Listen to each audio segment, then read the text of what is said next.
दोस्तों नमस्कार। फिर से बारामासा में आपका स्वागत है। हम बारामासा के देहरादून स्टूडियो में अभी हैं और हम चर्चा कर रहे हैं एक बेहद इम्पॉर्टेंट टॉपिक पे कि चुनाव नतीजों से क्या बदलेगा। हमारे साथ दो मेहमान हैं। मेरी बाईं तरफ हर्ष डोभाल हैं, प्रोफेसर हर्ष डोभाल। हर्ष डोभाल एक प्रोफेसर हैं दून यूनिवर्सिटी में और साथ में सीनियर जर्नलिस्ट रहे हैं। पहले जर्नलिज्म में थे और उसके बाद उन्होंने देश विदेश कई जगहों पर पत्रकारिता की है। और उसके अलावा मेरे साथ हैं प्रोफेसर एसपी सती। एसपी सती जियोलॉजिस्ट हैं, एक मशहूर जियोलॉजिस्ट हैं उत्तराखंड के। उसके अलावा उत्तराखंड के बहुत सारे सोशल मूवमेंट्स में, सामाजिक विषयों पर भी इनकी गहरी दखलंदाजी है। अभी ये कॉलेज ऑफ फॉरेस्ट्री के साथ जुड़े हुए हैं रानी चौरी, और वहाँ पर अभी प्रोफेसर हैं। तो हम दोनों ही गेस्ट का पहले स्वागत करते हैं और हम फिर अपने आज के टॉपिक की तरफ बढ़ते हैं। चुनावों से क्या बदलेगा? उत्तराखंड चुनाव अभी अभी गुजरे हैं, हमने देखा है। और उत्तराखंड चुनावों का जो पूरा माहौल था, और उसके बाद अब हमारे पास जो एग्जिट पोल्स थे उसके नतीजे भी आ चुके हैं। और अगर पोल ऑफ पोल्स की अगर हम बात करें तो हमने देखा कि 35 सीट्स बीजेपी को सारे ही अगर एग्जिट पोल्स का एक एनालिसिस किया है उसके मुताबिक मिल रही हैं, और कांग्रेस को 32 सीट्स मिल रही है। तो हम सबसे पहले हमारे दोनों ही गेस्ट से एक एग्जिट पोल से उनको क्या समझ में आ रहा है, कैसा क्या ये एग्जिट पोल कह रहा है, इसको समझते हैं। सर, आप सबसे पहले हमें बताएं क्या कह रहे हैं एग्जिट पोल्स। एग्जिट पोल केवल ये बौद्धिक विलासिता का है। उत्तराखंड जैसे बहुत ही डाइवर्सिफाइड टेरेन है, यहाँ गांव और गांव के बीच में कई बार ओपिनियन में कोई समानता नहीं होती है। एक गांव पूरी तरह एक पार्टी का होगा तो जस्ट उसके बगल वाला उसके अपोजिट होता है। उत्तराखंड में एग्जिट पोल कभी भी वास्तविकता के निकट भी नहीं आ सकते। एक बात तो ये है। दूसरा, मुझे आश्चर्य तो इस बात पे भी होता है कि 3-4 दिन का क्या ऐसा क्या हो जाता है पूरे देश में कि 3-4 दिन जो एग्जिट पोल टाइप जो झूठ है वो परोसा जाता है, सारे सुनते हैं, सारे उस पर बहस करते रहते हैं।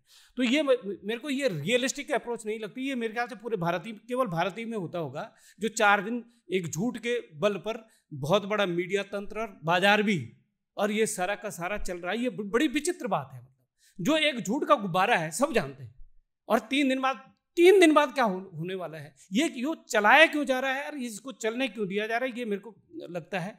और जो एग्जिट पोल है, सारे के सारे एग्जिट पोल झूठे साबित होंगे। अगर कोई, वही वाली बात है कि बंद घड़ी 24 घंटे में 2 बार सही टाइम देती है, तो किसी का तुक्का लग गया, क्योंकि सारे एग्जिट पोल ने करीब इतना डाइवर्सिफाइड है कि किसी ना किसी का तुक्का लग गया। तुक्का लगना एक बात है, लेकिन अदरवाइज ये कोई भी इसके मतलब इसकी मेथोडोलॉजी, इसकी अप्रोच कहीं भी कोई रियलिस्टिक पिक्चर कभी नहीं दे सकती, मेरा ये मानना है। अच्छा सर, आपको क्या लगता है? आप तो मीडिया के स्टूडेंट रहे हैं, प्रोफेसर हैं, तो क्या मीडिया में जिस तरह से एग्जिट पोल्स चलते हैं, क्या इसमें, क्योंकि हमने देखा कई बार ऐसे एग्जिट पोल्स काफ़ी करीब निष्कर्ष तक भी पहुंचा देते हैं और काफ़ी रिजल्ट्स सिमिलर होते हैं एग्जिट पोल्स के, तो आपको क्या लगता है एग्जिट पोल्स का क्या रोल है और क्या इससे क्या संदेश निकलता है? देखिए, बात तो सच है कि कई बार ये नज़दीक आते हैं, लेकिन कई बार जैसे प्रोफेसर सती ने बताया, कई बार एग्जिट पोल में जो निकला है उसका ठीक उल्टा भी नतीजा है। बहुत बार हमने देखा है। तो एग्जिट पोल की विश्वसनीयता पे उस पर विश्वास करना मुश्किल है थोड़ा सा, पहली बात तो। दूसरी बात है कि इलेक्शन एक पूरा जिस तरह से एक तरह के बाजार का हिस्सा हो गया है। एग्जिट पोल हो, कुछ एक्सपर्ट्स मार्केट में आते हैं, तो ये पूरा एक व्यापार है, मार्केट है। जिस तरह से आप आप कई चीज़ों में आप देखो, नई शिक्षा नीति की बात होती है। हम परसों ही कहीं पे बात कर रहे थे कि तमाम तरह के ऐप्स आ गए और तमाम तरह के मतलब नए प्लेयर्स मार्केट में आ गए। तो एग्जिट पोल एक तरह का एक व्यापार है जो मार्केट में है, और जिससे कम से कम 2-3 दिन तो स्टॉक मार्केट रहती है। 2-3 दिन का तो बड़ा एक तो ये इसका रोल हो सकता है। कभी कभी नज़दीक भी होते हैं वास्तविकता के। और दूसरा पॉलिटिकल एफिलिएशंस है। जो एग्जिट पोल करने वाली कंपनियां या जो ओनर्स इनके हैं, जो भी ये ट्रस्ट हैं, इन लोगों की अपनी अपनी एफिलिएशंस है, पॉलिटिकल वेस्टेड इंटरेस्ट है। तो नतीजा जो भी हो, वो अपने वेस्टेड इंटरेस्ट को या अपनी लॉयल्टी दिखा के जिस पार्टी के प्रति या जिस सत्ता के प्रति, उनको उसका फ़ायदा होता है। तो एग्जिट पोल विशुद्ध एक तरह का बिजनेस और व्यापार है, जिसमें कि पॉलिटिकल इक्वेशंस हैं, पॉलिटिकल डायनेमिक्स है, जिसकी मेथोडोलॉजी हमेशा बहुत विश्वसनीय नहीं होती। कुछ विश्वसनीय एग्जिट पोल्स भी हैं, ऐसा भी नहीं है। तो एग्जिट पोल का यही रोल रहा है कि मोटा मोटा सबको पता लग जाता है, मतलब अगर कोई 35 और 32 और 34 और 33 में बहुत ज़्यादा अंतर नहीं होता। हमारे यहाँ उत्तराखंड की परिप्रेक्ष्य में अगर आप देखें तो बहुत कम वोटों से कई बार हार जीत होती है। 4 वोट से एक बार नरेंद्र नगर में एक विधायक जीत गए थे, दूसरे हार गए थे। तो इतने कम वोटों पर जहाँ जीत या हार सुनिश्चित होती हो, वहाँ पे इस तरह की प्रेडिक्शंस करना कोई बात नहीं बनी। मतलब 100, 200, 500 वोटों में पता नहीं कितनी सीटों का इस बार निर्णय हो सकता है। और 100, 200, 300 वोट कोई बहुत बड़ा जनादेश या बहुत जनता का मूड नहीं बताते। कभी भी किसी स्विंग के आधार पे सतीश जी ने बताया कि गांव और गांव में अंतर होता है। इतना डाइवर्स और इतना डिफिकल्ट टेरेन है कि वेव को मुझे लगता है कि ट्रैवल करने में लोग कहते हैं कि अंडर करंट है। मैं कई बार कहता हूँ अंडर करंट, तो यहाँ तो अंडर करंट इतनी जगह एक ही अंडर करंट पहुँच जाए उसमें भी समस्या है। एग्जिट पोल का एक ही मतलब है उत्तराखंड के परिप्रेक्ष्य में कि कांग्रेस या बीजेपी में एक पार्टी सरकार बनाएगी, जैसे भी बनाए। और ये मैं इसलिए कह रहा हूँ यहाँ पे क्योंकि आगे जो आप लोग सवाल पूछेंगे, ये 2 ही पार्ट हैं। अगर आप ध्यान दोगे, जब उत्तराखंड बना था, उत्तराखंड के 7 जो बाकी राज्य बने, जिनमें झारखंड है या और राज्य बने, असम में बना था, कहीं ना कहीं जो क्षेत्रीय आकांक्षाएं थी वो पॉलिटिकल पार्टी के रूप में ट्रांसलेट हुई है। उत्तराखंड अकेला राज्य है जहाँ इतना बड़ा आंदोलन चला। ये नेता बैठे हैं, हम इनको मुख्यमंत्री कहते हैं अपना मजाक में, कि ये मुख्यमंत्री हो सकते थे अगर असम होता। आंसू वाले बन गए थे वहाँ पे। हमारा एक ऐसा राज्य है जो कि कहीं ना कहीं एक अजीब सी मेन स्ट्रीम वाली जो थिंकिंग है, जिसमें हमारे ज़्यादा लोग फौज में जाते हैं, या एक सेफ एक उस तरह का मनोविज्ञान है कि हम लोग वेंचर नहीं करेंगे कोई बहुत बड़ा। राहुल जी और आपको मैं बधाई देता हूँ कि आप लोग कुछ कर रहे हैं, नहीं तो ढूंढ लेते हैं कोई छोटा सा किसी के साथ एक नौकरी दिल्ली में ढाबे पे या कहीं। तो रिस्क लेने वाला वो और एलिमेंट है नहीं कहीं मनोविज्ञान में। और शायद यही इसमें भी दिखता है कि हमने कभी कांग्रेस ने बोला कि उत्तराखंड नहीं बनेगा, नहीं दिया। तिवारी जी ने कहा था कि मेरी लास्ट पे बनेगा, बोला नहीं बोला पता नहीं, लेकिन ये सुना है। कांग्रेस आई, बीजेपी आई, उत्तराखंड क्रांति दल, यहाँ इतने बड़े छात्र आंदोलन हुए। मैं JNU में था, जवाहरलाल नेहरू विश्वविद्यालय में, और पूरे दिल्ली का स्टूडेंट मूवमेंट बहुत बड़ा था। मैं कोऑर्डिनेट कर रहा था JNU से। हजारों हजार छात्र दिल्ली में भी सड़कों पर निकले थे। यहाँ पर सतीश जी और इनके साथियों के नेतृत्व में बहुत बड़ा आंदोलन चला। युवा शक्ति, मातृशक्ति, ये लोग सड़कों पर आए। लेकिन जब वही चीज़ जो मेन स्ट्रीम पावर पॉलिटिक्स में ट्रांसलेट होनी चाहिए थी, कहीं नहीं है सारे। तो ये उत्तराखंड का तो एग्जिट पोल में दोनों पार्टियां, जिनके मुझे लगता नहीं कि बहुत सारे लोग कभी उस तरह से आंदोलन में थे, या उस तरह से मेन परिकल्पना, जो मेन एक पीड़ा थी, जो मेन मुद्दे थे उत्तराखंड को बनने के पीछे, मुझे लगता नहीं कि मेन स्ट्रीम पार्टीज़ के जो एक्चुअल उस तरह के थिंकिंग वाले लोग हैं या इनके जो नेता हैं, वो शायद उस शिद्दत के साथ उस आंदोलन के सूत्रधार बने या उस आंदोलन के पीछे थे। राज्य दिया भाजपा ने, ये बात सही है। तो ये होने वाला एग्जिट पोल में कांग्रेस या बीजेपी और कोई क्षेत्रीय राजनीति जो उभरनी चाहिए थी, वो आज तक नहीं उभरी और दिखाई नहीं देनी है। जैसे हमारा टॉपिक है कि चुनाव नतीजों से क्या बदलेगा, इसका स्वाभाविक जवाब, अगर हम ये सवाल किसी से पूछें तो एक स्वाभाविक, एक आम जवाब हो सकता है कि कुछ भी नहीं बदलेगा। लेकिन हम इसको इतना जो एक स्वाभाविक जवाब हो सकता है, उसके बजाय हम वाकई में उन चीज़ों की पड़ताल करने की इस चर्चा के दौरान कोशिश करेंगे कि आखिर अगर बीजेपी की सरकार आती है तो क्या बदलेगा, और जो अगर कांग्रेस की सरकार आती है तो क्या बदलेगा। तो जैसे कि हम लोगों ने अभी, आपने भी बताया कि जो दिखाई दे रहा है, और जैसा एग्जिट पोल्स में भी और एक जनरल परसेप्शन भी जिस तरह का है कि सरकार तो इन्हीं 2 पॉलिटिकल पार्टीज को बनानी है, कांग्रेस को बनानी है, बीजेपी को बनानी है। तो अगर जो अभी कंटेम्प्रेरी सिनेरियो है, अगर उसमें बीजेपी की सरकार आती है तो उसके पास आपको क्या समझ में आता है कि कैसा विजन है उत्तराखंड को लेकर, कि उस दिशा में क्या बदलेगा? देखिए, हमने इनका कोई घोषणा पत्र किसी पार्टी का पढ़ा नहीं है। नहीं पढ़ते जनरली, घोषणा पत्र आते रहते हैं, जाते रहते हैं। लेकिन हमको ये लगता है कि अगर बहुत हम आशा करें कि बहुत कुछ बदलने वाला है, वही वायदे होते हैं जो पहले से हुए हैं। कांग्रेस अगर आती है तो शायद, क्योंकि कांग्रेस हारी हुई पार्टी है, उन्होंने कुछ वायदे किए हैं, मुझे लगता है दोनों पार्टियों में जो भी पार्टियां हैं शायद इस बार जनभावना को देखते हुए जो इन्होंने ग्रीष्मकालीन राजधानी गैरसैंण बनाई, और जब हम राजधानी की बात करें तो राजधानी एक तरह का राजधानी तो एक मेटाफर है। राजधानी का मतलब हम पूरे विकास की फिलॉसफी की बात कर रहे हैं उसके पीछे। तो शायद दोनों जो भी पार्टियां हैं शायद इस बार या तो राजधानी वहाँ बनाए 5 साल के अंदर, और जब राजधानी बनती है तो फिर पूरा डायनेमिक्स, पूरा पैराडाइम शिफ्ट होती है। या फिर जिसको आप ग्रीष्मकालीन बोलते हैं, ग्रीष्मकालीन क्या होता है? 2 दिन का हॉलीडे भाई 1 अप्रैल से और सितंबर एंड तक कीजिए, अक्टूबर तक कीजिए, 6 महीने 7 महीने वहाँ राजधानी रहे तो कुछ बदलेगा।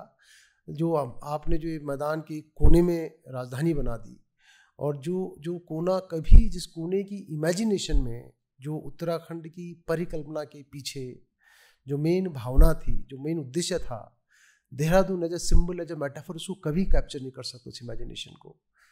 तो शायद ये पार्टियां इस बार करें, क्योंकि कहीं ना कहीं ये भावना जोर पकड़ रही है साल दर साल। तो शायद इस बार जो भी पार्टियां हैं शायद राजधानी वहाँ ले जाएं, कम से कम ग्रीष्मकालीन का मतलब पूरी 5-6 महीने हो, एकदम नहीं तो कुछ समय बाद। और जब राजधानी वहाँ जाते हैं तो राजधानी जाने का मतलब कि आपका पूरा एक दृष्टिकोण देखने का, पूरा आपके नौकरशाह वहाँ जाते हैं, इंस्टीट्यूशंस खुलते हैं, आपका देखने का दृष्टिकोण बदलता है। तो शायद ये एक कदम बड़ा मेरे हिसाब से होना चाहिए इस तरह। जिस तरह का अभी हम देख रहे हैं दोनों ही पॉलिटिकल पार्टीज, और दूसरा उत्तराखंड की जो दूसरी पॉलिटिकल पार्टीज या फोर्सेस भी राजधानी को, स्थायी राजधानी गैरसैंण को बनाने के मसले पर लंबे समय से ही हमारे यहाँ डिस्कशन चलता रहा है, और पॉलिटिकल पार्टीज भी कहती आई हैं कि हम धीमे धीमे बनाएंगे या इस तरह की बात है। तो क्या जिस तरह की अड़चनों की वजह से आज तक राजधानी उत्तराखंड की गैरसैंण में नहीं बन पाई, तो क्या लगता है कि अब की बार जो सरकार बनेगी, क्या वो अपनी एक स्थायी राजधानी की घोषणा कर सकती है? ऐसा एक पॉलिटिकल माहौल हमारे इर्द गिर्द दिखता है क्या सर? आप क्या कहेंगे इस बार? जहाँ तक राजधानी की बात है कि राजधानी एक पॉलिटिकल मुद्दा तो बन गया है, और देर से जो वहाँ इतना बड़ा इंफ्रास्ट्रक्चर, 1000 करोड़ के करीब का इंफ्रास्ट्रक्चर, शायद इतना ही होगा, करीब 600-700 करोड़ का तो है ही, इतना बड़ा इंफ्रास्ट्रक्चर तो है, तो वो देर सवेर आपको उस पर कोई ना कोई डिसीजन लेना पड़े। लेकिन भाई आपने कहा कि इस चुनाव के बाद, चुनाव परिणाम के बाद क्या बदलेगा, मूल बात यहाँ से शुरू हुई थी। जो मुझे लगता है कि ये जो 2-3 चुनावों से, 3-4 चुनावों से बाइपोलर जो इलेक्शन हो गया है, ये वाला चुनाव उसके लिए वाटरलू है। अब से इसके बाद जो परसेप्शन जनरली मैं यूथ पे देख रहा हूँ, उसमें एक नई तरह की ऊर्जा आई है। वो उसमें क्षेत्रीय सवाल बहुत बड़ी तरीके से उसको प्रभावित कर रहे हैं, आकर्षित कर रहे हैं, और यूथ ये बड़ी मात्रा में मोबिलाइज हो रहा है। भाई केवल उसमें एक समुचित नेतृत्व और कोई ट्रिगरिंग पॉइंट, कोई ट्रिगरिंग जर्क की जरूरत है। और मुझे ये लगता है कि अगले 5 साल में परिदृश्य बदलने वाला है। ये बाइपोलर इलेक्शन नहीं होगा, इसके बीच में अब तीसरी फोर्स भी उभरेगी। हो सकता है उस वैक्यूम को अगर तीसरी जो क्षेत्रीय ताकतें हैं उनको अगर सफल नेतृत्व या दूरदर्शी नेतृत्व नहीं मिला, जैसे कि आज तक रहा है, क्षेत्रीयता की जमीन, मैं पहले भी कहा है इस बात को कि क्षेत्रीय नारा, प्रदेश का नारा जन जन तक पहुंचाने में उत्तराखंड क्रांति दल का हाथ है, अकेला दल। जिस दल का जो फाउंडर, जो चेयरमैन थे, वो प्रोफेसर डी पंत थे, बहुत बड़े वैज्ञानिक थे, एक बड़े विजन के साथ वो दल तैयार किया गया था, और उसने अपना काम एज ए मुद्दा जन जन तक पहुंचाने में बड़ा काम भी किया। लेकिन अपनी कारगुजारियों से क्षेत्रीय राजनीतिक दलों की जमीन उसने बंजर कर दी थी। लेकिन पिछले 10, 15, 20 साल का जो ये घटाटोप रहा है, जो मोहभंग की स्थिति हुई है, इस चुनाव से पहले 2-3 साल पहले से मैं ये देख रहा हूं कि यूथ में मोहभंग की स्थिति आ रही है, और ये बड़ा अच्छा संकेत भी है, और ये जवाबदारी भी तय करेगा जो दो दल हैं इनका। इस बार का जो पूरा पॉलिटिकल कैंपेन अगर आप कांग्रेस का देखेंगे, उसमें हरीश रावत हमेशा उत्तराखंडियत की बात करते रहे, और वो एक तरह से इसी जो आप कह रहे हैं का संतोष है, और जो एक तरह की क्षेत्रीयता का भाव जब मजबूत हो रहा है खासकर युवा पीढ़ी के बीच में, उसे एड्रेस करने की एक कोशिश कांग्रेस की तरफ लगी। तो क्या, जैसे कि हम देख रहे हैं कि उत्तराखंड क्रांति दल से अब ऐसी उम्मीद करना अभी, क्योंकि उनके पास ना जनाधार है और ना ही बहुत सारी कॉन्स्टिट्यूएंसीज हमने घूमे, तो एक तरह का स्वाभाविक रूप से क्या ऐसा नहीं होने जा रहा कि यही पॉलिटिकल पार्टीज अब क्षेत्रीय बातों को उभार कर लेकर आएंगे? वो दूसरी कारण है। कांग्रेस ने, ये बात सही बात है कि कांग्रेस की दो चीजें इस बार जो अलग करती हैं, वो पहले से अलग करते हैं। एक तो उनका घोषणा पत्र बड़ा रिसर्च बेस्ड था, उसमें क्षेत्रीय मुद्दों की बड़ी भरमार। दूसरा, उनके कैंपेन में क्षेत्रीय मुद्दा बहुत हावी रहा। उसके दो कारण। एक कारण तो ये है कि जो भारतीय जनता पार्टी है वो बहुत मजबूत केंद्र के इर्द गिर्द वाली पार्टी है, तो उसके जो मुद्दे होंगे वो इतने वेल कंसीव्ड स्टेट्स के मामले में नहीं है। लेकिन कांग्रेस का केंद्र इतना मजबूत नहीं है, तो उसमें क्षेत्रीय स्वतंत्रता की छटपटाहट भी एज ए राजनीतिक दल, तो वो इन्होंने उस लिबर्टी का भी कुछ फायदा उठाया। हर क्षेत्र आप ही देखेंगे इस कैंपेन में, आपने जो 4-5 राज्यों के चुनाव हुए, हर राज्य के लिए उनकी स्ट्रेटजी अलग थी। और ये बात तो आपने सही कही कि वो क्षेत्रीय मुद्दों को, यूपी के मुद्दों को अलग से प्रियंका ने एड्रेस किया। यहाँ के मुद्दे में हरीश रावत सहित इन्होंने यहाँ के मुद्दे बहुत उसमें रखे, जिसमें राजधानी का मुद्दा एक है, जिसमें और बेरोजगारी का मुद्दा है, यहाँ के हेल्थ का इश्यू उठाया, ये और बहुत सारी चीज़ें इन्होंने उठाई हैं। लेकिन अंततोगत राष्ट्रीय दलों के एक लिमिटेशंस है, और जो मोहभंग की स्थिति आ रही है वो बड़ा, आपने दो चीजें कही हैं कि एक, इनके पास नेतृत्व का अभाव है। क्षेत्रीय दल नेतृत्व आएगा, और नेतृत्व से पहले संगठन मजबूत होगा, और जैसे ही ये मोहभंग की स्थिति आएगी, अगर कैंपेन ढंग से हुआ तो संसाधन भी आएंगे। संसाधन नहीं है इनके पास, संसाधन भी नहीं है, नेतृत्व बहुत ही मतलब बहुत पवित्र कैडर और बहुत नालायक नेतृत्व से ग्रसित एक पार्टी है जिसको कहते हैं उत्तराखंड क्रांति दल। उत्तराखंड क्रांति दल कभी भी राजनीतिक दल की तरह उन्होंने काम नहीं किया, पिछले लोगों की तरह काम किया, बहुत सतही मानसिकता के साथ काम किया। आज भी जो एक आध जो जीतने की स्थिति में है, सबसे पहले वो आतुर होंगे वो कि हम सबसे पहले हमारा नंबर पड़े, अगर कहीं कमी आती है बहुमत में, वो हम वहां चले जाएंगे। तो अभी तक जो जीतने वाले हैं वो उत्तराखंड क्रांति दल नहीं जीत रहा है, वो इंडिविजुअल जीत रहा है, उसकी अपनी कैपेसिटी जीत रही है। एज ए उत्तराखंड क्रांति दल केवल वोट परसेंटेज, जो क्षेत्रीय ताकतों को जो वोट परसेंटेज है, मैं उसमें अगर इजाफा देखता हूं तो मैं इसको उस एलिमेंट के तौर पर लूंगा जो अगले 5 साल में एक राजनीतिक फोर्स के तौर पर डेवलप हो सके। क्या ये 5 साल का जो आप टाइम एक लोकल पार्टी के लिए सोच रहे हैं कि 5 साल में चीज़ें बदलेंगी, ये एक छोटा सा टाइम स्पैन नहीं? जैसे मतलब अगर यूकेडी की अभी मौजूदा स्थिति देखी जाए तो वो कोई ऐसी बड़ी पॉलिटिकल फोर्स तो नहीं है, मुश्किल से उसके बारे में अगर बहुत ज़्यादा भी कहा जाए तो वो 2 सीट अभी जुटा सकती है, जैसा कि मोटा मोटा लग रहा है। तो ऐसी पॉलिटिकल पार्टी अचानक से एक ऑल्टरनेट बन जाएगी और अगली बार सरकार बना लेगी, ऐसी स्थिति में वो आ पाएगी? मैंने ये नहीं कहा कि बिल्कुल अल्टरनेट बन जाएगी, लेकिन 2 बाइपोलर नहीं रहेगा इलेक्शन। अच्छा, मैं ये कहता हूँ उत्तराखंड क्रांति दल एक ऐसा दल है जो धरती में कहीं नहीं है, दिलों में।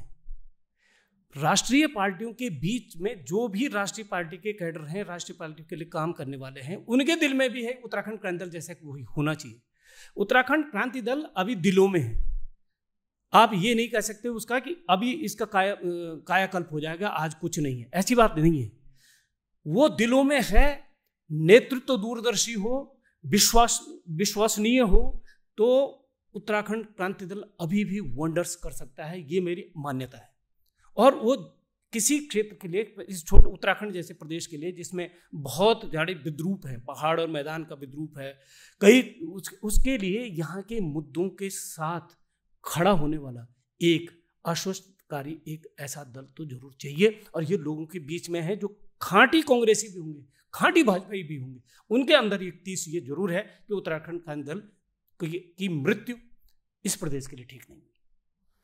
अच्छा, तो आपको यूकेडी के दोबारा से उभार की एक उम्मीद नजर आती है, जो कि मतलब एक क्षेत्रीय दल है लेकिन जिसके पास एक ऐसा अतीत है जो कि छोटे मतलब जब उनको जनता ने उन पर कुछ सीट्स में विश्वास जताया था तो वो फिर बीजेपी को भी समर्थन देने चले गए, वो कांग्रेस को भी समर्थन देने चले गए, तो इससे भी एक तरह का विश्वास यूकेडी के खिलाफ पैदा हुआ, वो भंग हुआ था। लेकिन मैंने एक बात कही थी कि इस बार जैसे बारामासा ने हमारा इंटरव्यू लिया इस दौरान, जो चुनाव के दौरान, उसके बाद उस इंटरव्यू को देखे जिसमें मैंने उत्तराखंड क्रांति दल पे कुछ खरी खरी बातें कही थी, उन्होंने मेरे को ढूंढा, यूथ ने काफ़ी मैसेज भी आए, उसके बाद उन्होंने ढूंढा और फिर मुझे मिलना आए और मुझसे टाइम मांगा कि हम मिलना चाहते हैं और बातचीत करना चाहते हैं। यूथ, ये पिछले 20 साल में मैं पहली बार देख रहा हूँ। और ऐसा होता है, एक बड़े आंदोलन के बाद अगर कुछ दिन तो उसका हैंगओवर रहता है, कुछ दिन यूटोपियन थीसिस चलती है, यूटोपियन रहता है कि यार ये राज्य, उस समय के नेताओं के भाषण सुनोगे आप और उस समय के प्राइवेट में भी बोली हुई चीज़ें सुनेंगे तो बड़ी ऑनेस्ट और बड़ी आदर्शवादी बातें करते थे। बाद में उन लूट में सारे के सारे एक से बढ़कर एक शामिल हो गए। उसके बाद जो ये बीच का जो इनर्शिया वाला पीरियड आता है, वो इनर्शिया वाला पीरियड अब खत्म होने को है। एक नई चिनगारी लोगों के बीच में मैं देख रहा हूँ, मैं इसको इस रूप में देखता हूँ। और क्योंकि मैंने आंदोलनों को बहुत पहले से ये तासीर पकड़ी है, मैं इसको जो बीच का इनर्शिया वाला पीरियड कहता है, मैं बार बार कहता हूँ कि ये सेंट्रल वो सेस्मिक गैप है। एक बड़े झटके के बाद, एक बड़े बदलाव के बाद बीच में एक इनर्शिया वाला पीरियड, लीन पीरियड आता है और फिर उसके बाद झटका शुरू। ये निश्चित है कि अगले 5 साल घटनाप्रद रहेंगे राजनीतिक दृष्टि से इस प्रदेश में। और ये आप देखना, इस बार आप देखना क्षेत्रीय दलों की, क्षेत्रीय में मेनली उत्तराखंड का दल या वो भी हैं पीसीदा वाली पार्टियां, आप देखना इनके वोट परसेंटेज में पिछले चुनाव से ज़्यादा इजाफा होगा। अच्छा सर, अब हम प्रोफेसर डोभाल आपकी तरफ लौटते हैं और मैं एक सवाल आपसे पूछता हूं कि असल में एक आपने भी जिक्र किया उसका हल्का सा, जब गैरसैंण की राजधानी का आप जिक्र कर रहे थे कि हम लोग एक तरह से इस कॉन्फिडेंस को नहीं डेवलप कर पाए पिछले कुछ समय में कि गैरसैंण में राजधानी हो सकती है। और अगर इसी तरह की बात की जाए तो असल में जब उत्तराखंड में पहाड़ के हिस्से अगर किसी तरह के इंफ्रास्ट्रक्चर की बात आती है या किसी तरह के डेवलपमेंट मॉडल की बात आती है और इंडस्ट्रीज लगने की बात या किसी भी तरह की संस्थाओं के वहाँ खड़े होने की बात आती है, तो वो असल में हम लोग कॉन्फिडेंस में नहीं होते कि वो वहाँ पे रन कर पाएंगी। जैसे जब एम्स कुमाऊं के हिस्से बनने की बात आई तो हमने नहीं कहा कि वो पिथौरागढ़ में बन सकता है या वो बागेश्वर के किसी इंटीरियर इलाके में बन सकता है ताकि वहाँ के लोगों को वो हॉस्पिटल सुविधाएं मिल पाए। तो यानी कि एक तरह से हम पहाड़ पे पहले ही इस तरह का मानसिकता से ग्रस्त हैं कि पहाड़ में चीज़ें नहीं हो सकती, इसीलिए उन्हें तराई में ही आना पड़ेगा। तो आपने भी कहा कि जब गैरसैंण जब राजधानी वापस लौटेगी तो उसके साथ एक पूरी मानसिकता वापस उधर लौटेगी और कि चीज़ें वहाँ पर भी खड़ी हो सकती हैं, राजधानी वहाँ बन सकती है, एम्स वहाँ बन सकता है। तो ये जो हिकारत का भाव अब तक पहाड़ का है, तो अगर ये चुनाव में जो भी पॉलिटिकल पार्टी जीतती है तो क्या ये भाव बदलने वाला है, आपको लगता है किसी तरह से? देखिए, मैं थोड़ा सतीश जी की बात पे पहले आगे बढ़ाऊँगा इसी से जोड़ते हुए। जो गैरसैंण वाली जो बात हो रही है, गैरसैंण राजधानी जानी तो तय है, राजनीतिक मुद्दा बन चुका है, आज नहीं तो कल। लेकिन पिछले 5 सालों में, जब हम अगले 5 सालों की बात कर रहे हैं, पिछले 5-10 साल में जो चर्निंग हुई है उसी के आधार पर हम कह रहे हैं कि गैरसैंण राजधानी वहाँ जितना 600 करोड़ 800 करोड़ बता रहे थे खर्च हो चुका है और सिंबॉलिकली जाना शुरू भी कर दिया है। ये एक तरह से क्षेत्रीयता, जो क्षेत्रीय राजनीति है, क्षेत्रीयता की तरफ एक बड़ा कदम है। हालांकि मैं सतीश जी की उस बात से आश्वस्त नहीं हूँ कि उत्तराखंड क्रांति दल या कोई क्षेत्रीय दल बहुत जल्दी आने वाला है। हो सकता है कि यही पार्टियाँ, जैसे कांग्रेस की तो शायद मजबूरी है, बीजेपी के पास तो एक राष्ट्रीय मुद्दा होता है, एक पहचान है, बीजेपी वाले को पता होता है कि मैं बीजेपी के साथ क्यों हूँ, बीएसपी वाले को पता होता है मैं बीएसपी के साथ क्यों हूँ, एसपी वाले को पता होता है, कई तरह के डायनेमिक्स हैं। कई बार कांग्रेस सपोर्टर्स को नहीं पता होता मैं कांग्रेस में क्यों। एक उस प्रोसेस, एक लंबी पार्टी जो एक तरह का एक मूवमेंट था स्वतंत्रता से पहले, और गांधी जी ने तो कहा ही था कि ये ख़त्म कर देनी चाहिए पार्टी। खैर, जिसका बड़ा इतिहास है, अच्छा इतिहास है और बड़ा योगदान है इनका। लेकिन धीरे धीरे हम देख रहे हैं कि कांग्रेस वीक होती जा रही है और शायद इसीलिए उत्तराखंडियत हो या क्षेत्रीयता की तरफ जो कांग्रेस बढ़ रही है, शायद एक ये भी एक कारण है उसका कि फ्रॉम स्टेट टू स्टेट उनका एजेंडा डिफर करता है, क्योंकि जो नेशनल अपील उनकी दूसरी पार्टी की जो उनके खिलाफ है वो उसको मैच नहीं कर पा रहे। एक बात तो ये है, और इसलिए शायद कांग्रेस, क्योंकि कांग्रेस इस तरह की क्षेत्रीयता की बात 15-20 साल पहले नहीं करती थी, कांग्रेस पार्टी आज कर रही है। और शायद ये जो सतीश जी जो कह रहे हैं कि ज़मीन में जो सुगबुगाहट है, शायद ही उसी का नतीजा है कि parties are being forced to take that local regional stand. एक बात तो ये हुई। तो क्षेत्रीयता तो आएगी, अब धीरे धीरे आएगी, क्योंकि आगे जाके परिसीमन का मुद्दा है, जो आपका जो पूरा जो डिस्टिंक्ट स्टेट की जो डिमांड थी, उसके पीछे जो भाव था और जो उसके प्रमुख कारण थे, वही डिफीट हो जाएगा अगर परिसीमन दूसरी तरह से बदलता है धीरे धीरे। ऑलरेडी है देहरादून में राजधानी बना के, आपने ऑलरेडी उसको पूरा नहीं किया। तो गैर शहर राजधानी जाना इस दिशा में एक बड़ा कदम है कि मतलब एक पूरी वो बड़ी शिफ्ट है, पैराडाइम शिफ्ट है और पूरे डायनेमिक्स उससे चेंज होंगे। Point number 1। दूसरा सवाल आपके इसी से जुड़ा हुआ है कि शायद हम लोगों को ये लगता है कि ऊपर पहाड़ जहाँ ज्योग्राफी अलग है। भाई बना उत्तराखंड इसीलिए था कि भाई हम यूपी में क्या बुरे थे हम अलग हैं, भूगोल अलग है, जलवायु अलग है, हैंडपंप नहीं ला सकते, ठंड ज़्यादा है, अलग है भाई, डिफरेंट दिखते हैं, थोड़ा सा अलग ज़मीनी ज़रूरतें अलग हैं। और शायद उस समय जो बड़ा राज्य था तो शायद वो जो ज़मीनी हकीकतें थी वो वहाँ एक्सप्रेस नहीं हो पाती थी, तो ये एक डिस्कनेक्ट था, तो इसलिए उत्तराखंड की डिमांड हुई और बना। आज जो स्थिति है, आपने एम्स की बात की, आप ऋषिकेश और देहरादून के बीच में कितने मेडिकल कॉलेजेस हैं और ऊपर कितने आप लगा लीजिए सारे। हम सब लोग यहीं बैठे हुए हैं, आपको स्टूडियो भी यहाँ पर है, मेरी यूनिवर्सिटी भी यहाँ पर है, सत्य जी का भी यूनिवर्सिटी का कैंप ऑफिस इधर है और सब यहीं है, मस्त हो रखे हम लोग देहरादून में। आपका अगर गैर शहर राजधानी होती तो शायद स्टूडियो वहाँ ऊपर कहीं होता, सारे नौकरशाह यहाँ हैं। तो मुझे लगता है कि एक साइकिल सा बन गया है, विशेष साइकिल टाइप का, कि हम लोग सारी चीज़ें यहीं केंद्रित कर रहे हैं, यूनिवर्सिटी से लेके फैसिलिटीज़, या हल्द्वानी में, वहाँ से हल्द्वानी रामनगर और यहाँ से ऋषिकेश देहरादून। और यही एक तरह से पूरा प्रतिबिंब है पूरी चीज़ों का कि आप केवल यूनिवर्सिटीज और मेडिकल यूनिवर्सिटीज़ देख लीजिए। आपके पास श्रीनगर एक कॉलेज था, वो चल नहीं पा रहा है ढंग से, ऊपर कोई मेडिकल यूनिवर्सिटी नहीं है, डॉक्टरों को आप पहाड़ चढ़ा नहीं पा रहे हो, जा नहीं रही हैं। हर आदमी नीचे पोस्टिंग देख रहा है, यहाँ से एमक्यूएस रोज़ गाड़ियाँ जाती हैं प्राइमरी टीचर्स की, सड़कें बन रही हैं, सड़कें अच्छी, 4 धाम की सड़क बन रही है, बड़ी सड़कें बन रही है, इसलिए कि नेता कैंपेन करके मिलके जल्दी वापस आ जाए। शायद ही कोई विधायक हो पूरे राज्य में आज का या फॉर्मर जिसका देहरादून हल्द्वानी में घर न हो, या जिसका केवल वहीं घर हो जिस क्षेत्र को रिप्रेजेंट करता है।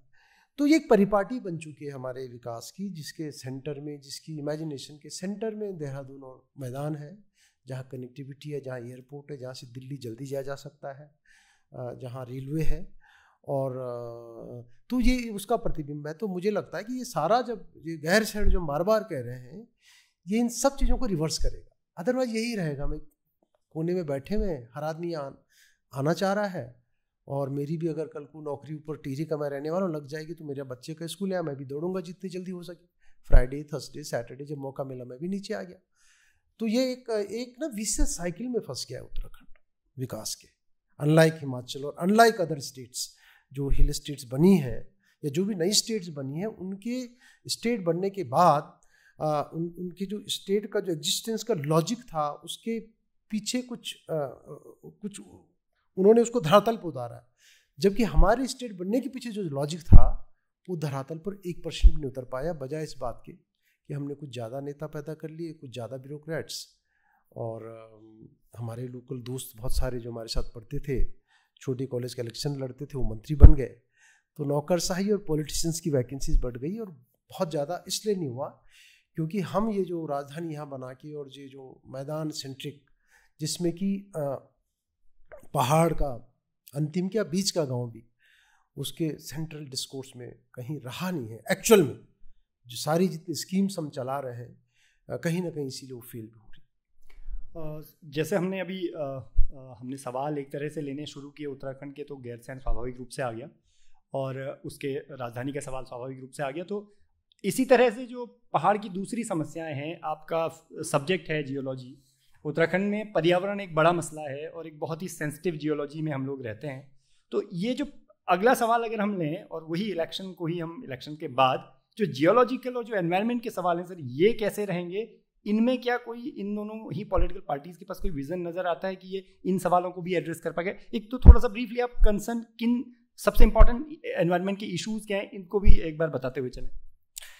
इन्वायरमेंटल जियोलॉजिकली अगर मैं देखा तो आप लोगों के मतलब ये बहुत बड़ा रॉकेट साइंस नहीं है, सभी जानते हैं कि भाई ये डिजास्टर प्रोन स्टेट है, हिल स्टेट है। भूकंप कभी भी, अभी तक सारे अध्ययन, पूरे विश्व के भूवैज्ञानिकों के सारे अध्ययन ये बता रहे हैं, अब बड़ा भूकंप 8+ का भूकंप अगर कहीं सबसे ज़्यादा ड्यू है तो उत्तराखंड में।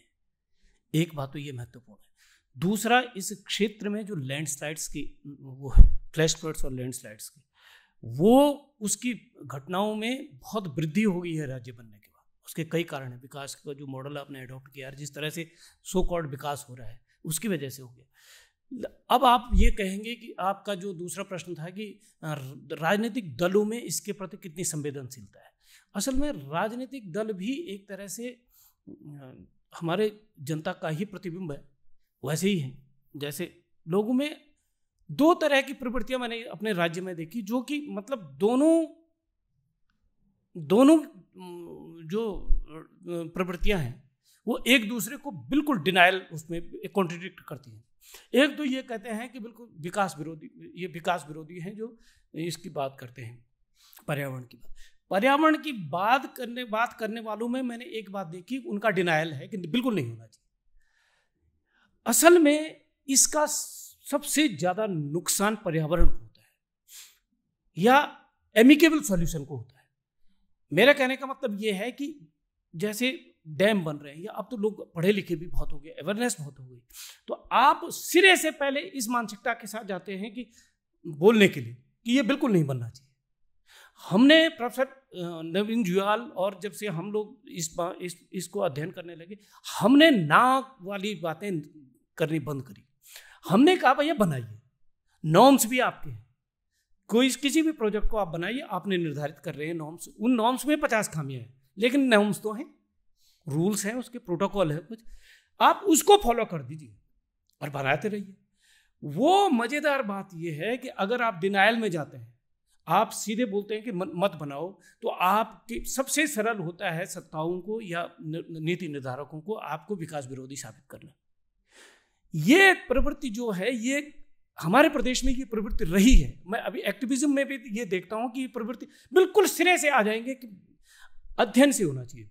हम ये कहते हैं कि नॉर्म्स को पढ़िए, नॉर्म्स में जो प्रोविजंस हैं एज पर नॉर्म्स, वो तो सीधे सीधे नाई के बराबर है अगर उनको फॉलो कर दिया जाए। अगर हम नॉर्म्स को फॉलो करते हैं, हम अगर रिहेबिलिटेशन की बात ढंग से उठाते हैं, हम rehabilitation of the terrain, sustainability, terrain की सस्टेनेबिलिटी बात करते हैं, मिनिमाइज करते हैं, हम इको फ्रेंडली टेक्नोलॉजी की बात करते हैं, मुझे लगता है कोई एमिकेबल सॉल्यूशन निकलता। ये बहुत हार्श वर्ड्स में मैं कह रहा हूँ कि सत्ताओं ने और नीति निर्धारकों ने तो बेड़ा गर्क किया ही है। जो एक्टिविज्म की तासीर हमारी है वो दूसरे एंड पे खड़ी रहती है, और वो भी मतलब सॉल्यूशन कहीं बीच में है, और सॉल्यूशन के लिए मेहनत करनी पड़ती है। हमने अभी जैसे डैम का जिक्र आपने किया, उसके अलावा जो 4 धाम प्रोजेक्ट का भी अभी पूरी डिबेट थी, उसमें अक्सर देखा गया कि प्रॉब्लम असल में वो जो आप कह रहे हैं कि अगर उसके नॉर्म्स कुछ हैं, उन्हें भी फॉलो करने के लिए कुछ ऐसे प्रेशर ग्रुप्स हों जो कि करवाएं, असल में उसकी भी कमी थी। इसीलिए होता क्या है कि ठेकेदारों के हाथों में पूरा कंस्ट्रक्शन है, उनको अपना मुनाफा देखना है, इस वजह से एनवायरमेंटल नॉर्म्स जो हैं वो एक तरह से इग्नोर हो जाते हैं। आपका कहना है कि उनको कम से कम सही तरीके से इम्प्लीमेंट कराया जाए। मुझे लगता है कि आज का सबसे मतलब टेरेन का भला, इन्वायरमेंट का भला इस बात पे हो कि उसके लिए पहले तो शासन के निर्धारित नॉर्म्स क्या है, नॉर्म्स में अगर कोई फ्लॉज है तो नॉर्म्स को ठीक करने के, बेटर करने के लिए, उसमें अपडेट करने के लिए उसके लिए मूवमेंट होने चाहिए। और दूसरी बात, अगर कोई प्रोजेक्ट शुरू किया जा रहा है तो उसमें नॉर्म्स के वायलेशन किस लेवल पे हो रहे हैं, ये ज़्यादा महत्वपूर्ण है, ज़्यादा प्रैक्टिकल है, और यही एक ऐसा मुद्दा है जिसमें आपको सिरे से विकास विरोधी साबित नहीं किया जाएगा। हमने कभी नहीं कहा रोड मत बनाओ, रोड चाहिए, आप आदम युग में नहीं रह सकते आज, आपको अच्छी रोड चाहिए, लेकिन एक बात तो कितनी अच्छी, और दूसरा उसके लिए जो बहुत बड़े लेवल पे जो नॉर्म्स आपके हैं उनका वायलेशन जो आप कर रहे हैं वो एड्रेस होने चाहिए ना, वो बातें एड्रेस होनी चाहिए ना। कि आप ये कहेंगे कि भैया मक डंपिंग साइट्स जो आपने बनाई है उनकी स्टेबिलिटी का मामला है, आपने उनको कितना स्टेबल, आपने जहाँ पे सबसे अच्छा जो आपका इन्वायरमेंटल इम्पैक्ट असेसमेंट जो रिपोर्ट बनाई है, आपने DPR जो बनाई है, जिससे बनवाई है, उसने बहुत ही सतही तौर पर जियोलॉजी को लिया है। यहाँ तो जियोलॉजी बहुत तेजी से, इसमें डाइवर्सिफिकेशन बहुत तेजी से बदलती है। आप यहाँ 10-10 किलोमीटर पे आपको चेंज मिलेगा और बड़ा चेंज मिलेगा। मैं एक एग्जांपल देता हूँ। 2011 में हमने एक पेपर छापा था, जब 2010 में एक आपदा काफ़ी बारिश हुई थी 15 से और 25 सितंबर के बीच में, और पूरा जो नेशनल हाईवे 58 है ये ऋषिकेश से बद्रीनाथ वाला, ये ब्लॉक रहा था 1 हफ्ते। उस पर हमने एक बहुत छोटी सी रिपोर्ट, हमने बहुत प्रिलिमिनरी स्टडी दी थी, और हमने इसमें इस रोड पे कोई हमने वो दिखाए थे, ये सेगमेंट्स जो हैं इन सेगमेंट्स में ज़्यादा खतरनाक है, सेंसिटिव है। आप ताजुब करेंगे कि इस रोड के रोड वाइडनिंग प्रोजेक्ट जो है चारधाम प्रोजेक्ट, इसमें जब डीपीआर किसी एजेंसी, बहुत बड़ी एजेंसी है, वो बैठती है गुड़गांव में, उसका हेड ऑफिस, उन्होंने जब वो डीपीआर तैयार करी तो उस डीपीआर पे जो मैप लगाया गया है, वो जो हमारा बहुत ही प्रिलिमिनरी मैप था उसको चेप दिया गया, डीपीआर तैयार होगी, उसमें पूरे जियोलॉजिकल इन्वेस्टिगेशन है, सब कुछ है, वो एक तरह से इन्वायरमेंटल इम्पैक्ट असेसमेंट जैसा वो है, और without mentioning our quoting our publication, उस पे मैप को यूं ज्यों का त्यों बहुत ही बड़े स्केल, बहुत ही छोटे स्केल पे वो है वो मैप, वो चेप दिया गया। पंचेश्वर बांध जब बन रहा था उसमें भी जो मैप्स थे वो बहुत ही गलत थे, तो ये सारी डीपीआर बहुत, उसकी इन्वायरमेंटल इम्पैक्ट असेसमेंट में कितनी विसंगतियां हमने तो पेपर भी छाप रखा है, इस पे हमने बात भी करी। मुख्य बात ये है, आज एक्टिविज्म का में पैराडाइम शिफ्ट बहुत जरूरी है, मैं ये देख रहा हूँ। आप किसी भी डिनाइल पे नहीं, आप हीरो बनने के लिए बिल्कुल एक्सट्रीम एंड पे देखोगे तो क्षेत्र का भला नहीं होगी। यही बात इस प्रदेश में प्रसंग, बस वैसे लंबी बात हो रही है, मैंने ये देखा कि इस प्रदेश में इतने साल थे, हमने भी विरोध किया, और जो शराब विरोधी मूवमेंट है वो अंततोगत्वा शराब लॉबी को ही प्रभावित कर, वो फायदा पहुंचाने वाला है। आप ये देखेंगे, आपने विरोध किए हैं, देखिए तय कर लीजिए, या तो प्रदेश में आपकी इतनी हिम्मत है कि आप प्रदेश में ब्लैंकेट बैन करवा दीजिए, शराब कहीं नहीं बिकेगी। अगर उसके बावजूद सत्ताओं ने बेचना ही है तो आप एक अपने ही चेंज कर दीजिए ना, अपने एटीट्यूड में। आप इतना बोलिए कि ठीक है, क्वालिटी शराब मिलनी चाहिए उसके, और इसको इतना वो कर दीजिए डिपार्टमेंटल स्टोर्स में, जैसे आपने देखा क्या कहते हैं हिमाचल प्रदेश में, बगल में हिमाचल प्रदेश में आप देखिए 5-5 किलोमीटर पे शराब की दुकानें हैं, वहाँ क्वालिटी की बात होती है, वहाँ ओवर रेटिंग की बात उस पर वो होता है। शराब के सेंटर्स इतने बड़े दुधारू गाय हो गए हैं, इस विरोध वाली जो हिपोक्रेसी है, इसके कारण चुनाव में आप देखो, आप 5 साल का पूरा शराब की दुकानों का खाका देखिए, 5 साल तक जो वहाँ का विधायक रहता है उसका परमानेंट फाइनेंसर होता है एक।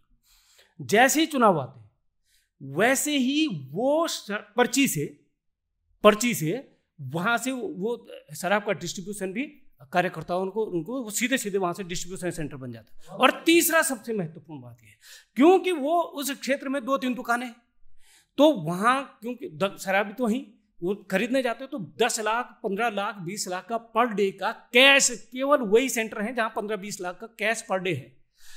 आप देहरादून से अगर क्षेत्र में पैसा बिछाने जाते हैं तो पकड़ाए जाने का डर है, पर क्षेत्रीय में आपके पास एक सेंटर मिल गया जहाँ कैश मिल रहा है डेली, उसको बोल दिया जाता है कि तू देहरादून में 25 की जगह 26 लाख ले लेना, हमको यहाँ पे तो कैश मुहैया करा। तो वो ये हवाला सेंटर्स बन गए। शराब के मामले में हमारा एक्टिविज्म बहुत बड़ा फेलियर है। मुझे पता है कि इस इंटरव्यू के बाद मेरे पे बहुत बड़ी लॉबी ने बहुत आक्रमण करना है, लेकिन मैं इसको प्रैक्टिकल एस्पेक्ट में देख रहा हूँ। एक तो ये इन्वायरमेंटल जो हमारे मूवमेंट्स हैं, इन्वायरमेंटल एक्टिविज्म है, इसमें पैराडाइम शिफ्ट लाने की ज़रूरत है, और ये भी उसी का हिस्सा है जो शराब का हिस्सा है। तो जिस तरह का एक्टिविज्म उत्तराखंड में रहा है उसको भी एक तरह से रिव्यू करने की जरूरत है, ताकि अपनी स्ट्रेटेजी भी जो अभी तक का एक्टिविज्म है उसमें अध्ययन की जरूरत नहीं है, उसमें खड़े हो जाने की जरूरत है। मतलब आप बिल्कुल बुलिंग करने की जरूरत है, ये गलत हो रहा है। अगर आप उसको एमिकेबल, आप अगर प्रैक्टिकल बात करेंगे तो उसके लिए अध्ययन करना पड़ता है। अध्ययन करने के लिए तैयार नहीं है, और यही न अध्ययन करने की प्रवृत्ति सत्ताओं में भी यही है। आप देखो, कोई मिनिस्टर, एक आध को छोड़कर कोई मिनिस्टर किसी भी पार्टी का खड़ा कर दो, उसको बोलो तेरे डिपार्टमेंट का ये, तेरा क्या रोड मैप है कि जिससे आप पहाड़ में जो अब तक नहीं हुआ, जो उत्तराखंड में अब तक नहीं हुआ, तुम्हारे विभाग से उसमें क्या चेंज ला सकते हो, तो जो वेलफेयर स्टेट की तरफ आपकी वजह से क्या दिख सकता है कि जो बदलाव, सकारात्मक बदलाव हो, एक बताने की स्थिति में नहीं है। क्योंकि जनता सतही हो गई, नेता सतही हो गए, चुनाव पैसों पर जीता जा रहा है। तो सारी चीज़ें इस प्रदेश का ये बहुत बड़े दिक्कतें हैं, बहुत बड़ी मतलब बहुत दुखद स्थिति है इस प्रदेश की, राजनीति भी और जो हमारा जनरल जनता का भी परसेप्शन बन गया, ये मैं कह रहा हूँ। सर, जिस तरह से हम उत्तराखंड की समस्याओं पर बात करते हुए हम इलेक्शन के बाद उसे देखने की कोशिश कर रहे हैं, तो मेरा अगला सवाल यही है कि हमारे उत्तराखंड का सबसे जो बड़ा अभी एक कंसर्न माना जाता है वो है पलायन और फिर रोजगार। ये दोनों आपस में एक दूसरे से जुड़े हुए मसले हैं। तो सती जी की बात पे बोलना चाहूँगा। हाँ, सती जी की। मैं क्या बोले, सती जी थोड़ा ज़्यादा हार्श हो रहे हैं एक्टिविस्ट के प्रति। एक्टिविस्ट एक्सपर्ट्स नहीं है, अध्ययन नहीं करते हैं, उनकी अलग ट्रेनिंग होती है, उनका अलग रूल है सोसाइटी में, प्रजातंत्र में। ये बात सच है कि बहुत रिजिड स्टैंड लेना गलत है, लेकिन अध्ययन करना वो सरकारों का काम है, सरकारों को कराना चाहिए। टिहरी डैम की बात हुई थी, टिहरी डैम में कितनी रिपोर्ट्स आई, सरकार ने रिपोर्ट रिजेक्ट करके, अपनी इंस्टीट्यूटेड रिपोर्ट रिजेक्ट करके दूसरी कमेटी बिठवा दी। यहाँ तो ये भी खेल चलता है ना, आपने एक कमेटी की रिपोर्ट आई, उसने कुछ देखा, आपको आपके फेवर में नहीं जा रहा, आपने दूसरी कमेटी बिठा दी जो आपके प्रो है। इस तरह का सरकारों का खेल चलता रहता है। एक बात उन्होंने बहुत सही कही कि अगर केवल जो नॉर्म्स ऑलरेडी हैं उन्हीं का अगर आप इम्प्लीमेंटेशन कर दें ढंग से तो बहुत कुछ सॉल्व हो जाएगा। मुझे लगता है बड़ी परियोजनाएं, बड़ा कंस्ट्रक्शन, बड़ा पैसा का मतलब बड़ा कमीशन, बड़ा करप्शन, ये होता है। और इसलिए ब्यूरोक्रेट्स, कॉन्ट्रैक्टर्स, पॉलिटिशियंस बड़े इन तरह की चीज़ों को पुश करते हैं हमेशा। चार धाम की बात होती है, सभी जानते हैं कौन सा अध्ययन हुआ चार धाम पे भाई। कोई इसका जो इम्पैक्ट है उसका कोई एक्चुअल अध्ययन उस तरह से किस सीरियसनेस के साथ उसको लिया गया। सड़कें की बात हो रही थी, आपने कहा बहुत सारी सड़कें बननी चाहिए। उत्तराखंड में अगर पिछले 20 सालों में कोई विकास हुआ है तो सड़कों का हुआ है, जाल बिछ गया पूरी सड़कों का। इन सड़कों के जाने से पहले मानव विकास के मानक देखिए कहाँ थे और आज कहाँ है, या उत्तराखंड बनने से पहले कोई अध्ययन नहीं है। सड़कों से नौजवानों के जीवन पर, दिनचर्या पर, नौकरी पर, करियर पर, खुशहाली पर क्या प्रभाव पड़ा, कोई अध्ययन नहीं है।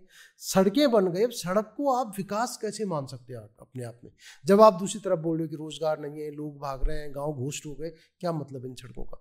अध्ययन की जो सती जी ने बात की, मैं उस बात को आगे बढ़ा रहा हूँ कि अध्ययन की बहुत जरूरत है। कृषि की हमारी पिछले 20 सालों में कितनी भूमि चली गई और कहाँ गई, क्या हुआ उसका, इसका कोई अध्ययन नहीं, कोई अध्ययन नहीं है।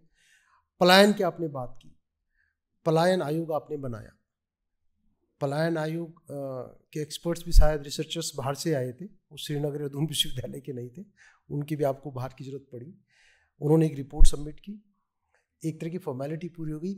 उस रिपोर्ट के बाद क्या कोई एक्शन प्लान होना चाहिए, हुआ है, क्या हुआ, मतलब घोस्ट विलेज हो गए, सभी जानते हैं, लोग नीचे आ रहे हैं, सभी जानते हैं, हम भी आए, सभी लोग पलायन कर रहे हैं। और पलायन कई तरह का होता है, हम लोग शिक्षा के लिए आए, कुछ लोग रोजगार के लिए आ रहे हैं। जो डिस्ट्रेस पलायन है उसकी वो एक मजबूरी है। तो प्रॉब्लम सबसे बड़ी ये है सर कि हमने ना, जो मैंने पहले बात कही थी कि वहाँ को जो मेन समस्या है उनको बिंदु में रख के कोई अध्ययन नहीं हो रहा है।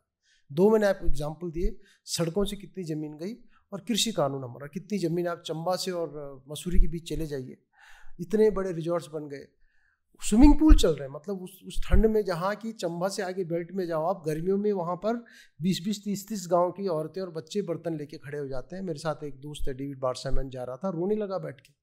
उसने देखा कि यहाँ 50 लोग बर्तन से लाइन लगा के खड़े हैं कि टैंकर आएगा गर्मियों के महीने। अमेरिकन जर्नलिस्ट था, और सामने दिल्ली के बच्चे स्विमिंग पूल में तैर रहे थे। चंबा से पहले थोड़ा होटल किनका है वो, लिटरली अमेरिकन जर्नलिस्ट फूट के रोने लगा। उसने कहा this is a crime against humanity. तो इस तरह के विकास के आप पॉकेट्स खड़ा कर रहे हो, अध्ययन नहीं है। और रोजगार की जो आप बात कर रहे थे, रोजगार सृजन, मुझे लगता है कहीं ना कहीं बार बार वही बातें होती है, कृषि को लेके, कृषि आधारित उद्यमिता फोकस में रही नहीं है। बंजर हो रहे हैं गांव के साथ जो लोग गांव में रह भी रहे हैं, जो भी जंगली जानवरों की जो समस्याएं हो चुकी हैं, कहीं उसमें एक जो एक कोऑर्डिनेटेड एफर्ट होता है ना, आप केवल एक बीज देके, कोई एक स्कीम लाके या कहीं पे कोई एक चीज़ खोल के आप विकास नहीं कर सकते जब तक आप एक पैकेज डील नहीं देते हैं। और इसीलिए गैर सैंड एक मेटाफर है, इसीलिए गैर सैंड इम्पोर्टेंट है। तब तक बड़ा मुश्किल, ट्रेनिंग नहीं है लोगों की। हमारे प्रोफेसर साहब वानिकी विश्वविद्यालय में हैं, इन विश्वविद्यालयों को अब तक कम से कम 10-10, 20-20 मॉडल गांव बना देने चाहिए पहाड़ में। मॉडल गांव, कृषि के, वानिकी के, हॉर्टिकल्चर के।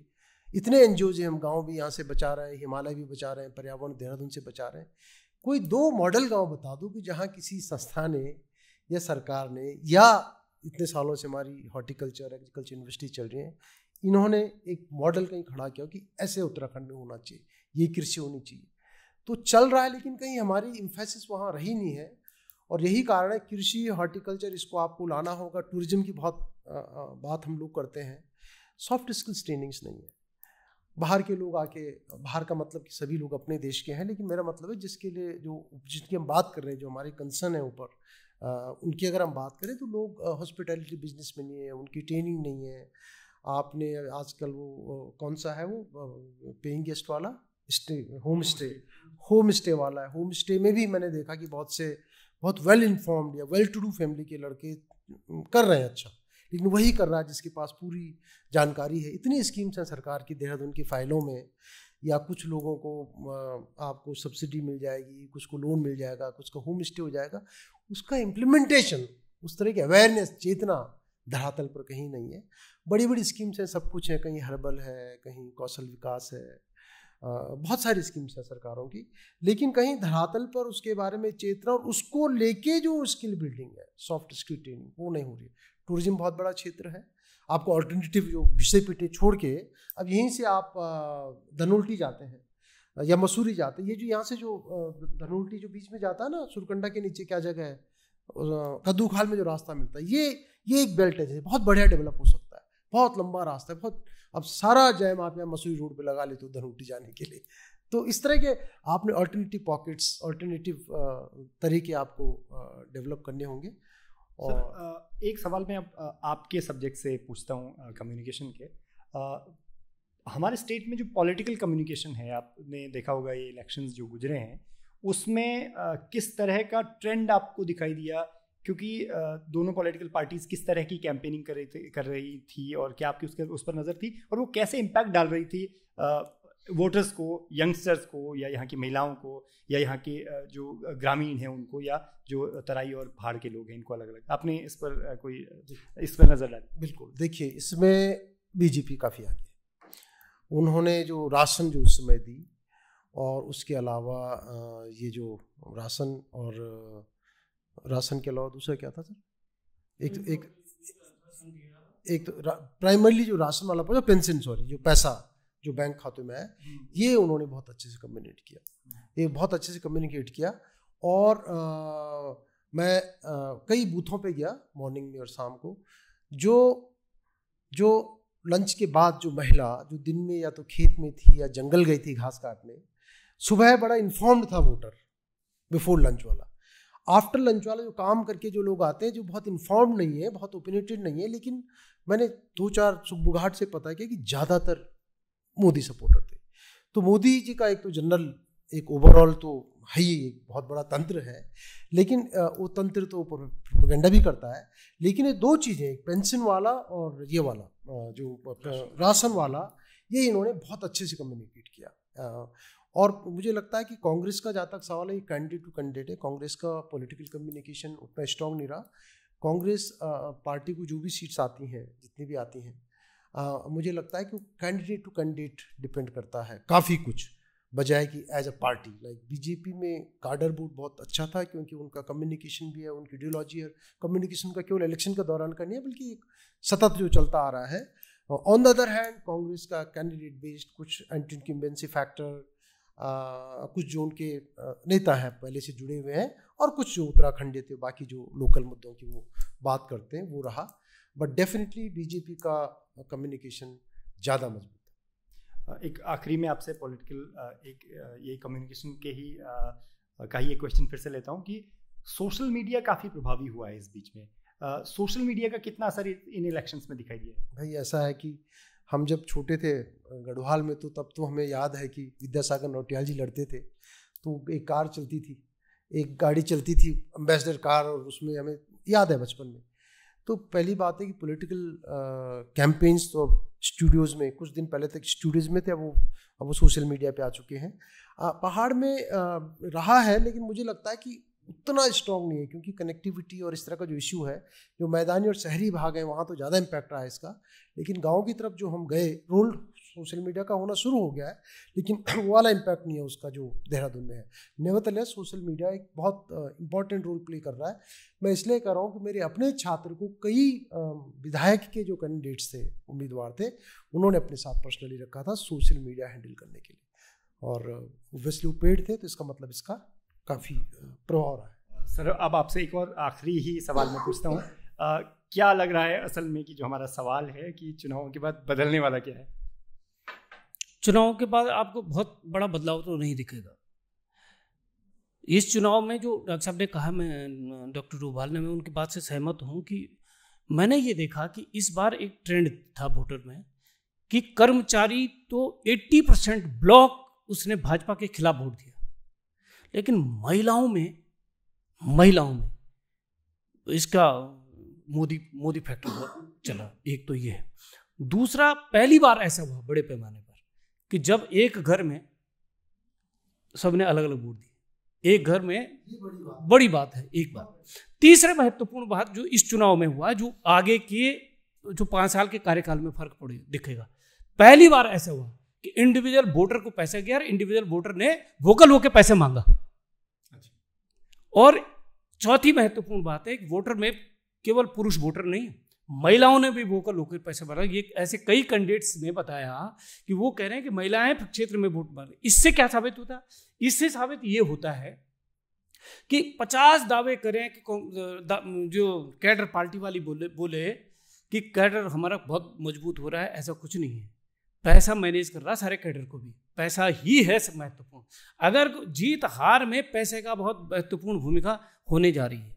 जो डॉक्टर साहब ने लास्ट बात कही, इन्होंने कहा कि कांग्रेस वाले का इंडिविजुअल, मैं इस बात को मैं मानता हूँ, और मैं मानता हूँ कि प्रादेशिक स्तर पर कांग्रेस अति नेतृत्व से ग्रसित पार्टी है और भाजपा अल्प नेतृत्व से ग्रसित पार्टी है। भाजपा के कैंडिडेट्स के जीत में मोदी वाला और जो राष्ट्रीय स्तर पर जो उन्होंने राशन और उसका बड़ा प्रभाव है, कैंडिडेट्स का अपना इंडिविजुअल एफर्ट बहुत कम है, ना उसकी लीडरशिप उस तरह से है। कांग्रेस अगर जो जीतने की स्थिति में है, 80% कैंडिडेट्स अपने इंडिविजुअल एफर्ट से जीतने की स्थिति में है, और भाजपा में जो है भी अपने जीतने की स्थिति में, वो भी कांग्रेस से इधर उधर से आ रखे हैं। तो ये बड़ा इंटरेस्टिंग फैक्टर है। आप देखेंगे कि कैंडिडेट इंडिविजुअल भाजपा का कैंडिडेट बहुत नीचे है, इतना इफेक्टिव नहीं है। कांग्रेस में 80% काम कैंडिडेट का है, 20% काम पार्टी है, उसके संसाधनों का थोड़ा बहुत प्रभाव पर्सनैलिटीज वाइज देखा जाए तो कांग्रेस में पर्सनैलिटीज, उभरी हुई पर्सनैलिटीज ज्यादा जो दिखती है मेरे को। चलिए, आप दोनों ही गेस्ट का शुक्रिया फिर से बारामासा के स्टूडियो में आने के लिए, और इतना खूबसूरत बातें और इतनी इंपॉर्टेंट बातें हम लोगों ने यहाँ पे की हैं।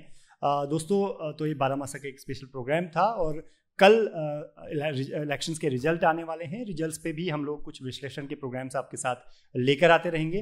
आप लोग हमारे यूट्यूब चैनल को सब्सक्राइब कर लीजिए। उसके अलावा सोशल मीडिया में जो हमारे हैंडल्स हैं उन्हें फॉलो कीजिए और लाइक भी कीजिए। शुक्रिया।